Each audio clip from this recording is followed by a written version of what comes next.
In the weeks before birth, your body slows down production of the hormone progesterone while increasing production of other hormones, including prostaglandins, which soften the cervix, and oxytocin, which triggers the uterine muscles to contract. True labor contractions are rhythmic and painful and grow consistently stronger.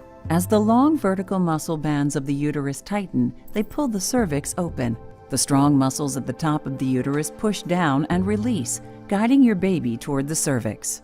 The mucus plug, a collection of thickened cervical mucus that sealed your cervix shut for 9 months, may be expelled days before or in the midst of labor. When the amniotic sac ruptures, your water has broken. It can feel like a trickle or a gush of fluid. Your cervix will begin opening and thinning, known as dilation and effacement. Once you reach about 4 centimeters, your body will move into active labor. In active labor, contractions become stronger and closer together.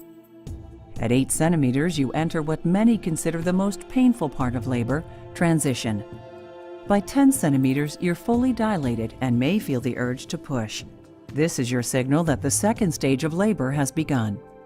Your baby will move down with each contraction.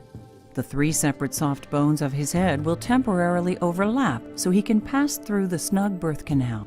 Your baby's scalp will come into view. When the widest part of his head is visible, your baby is crowning.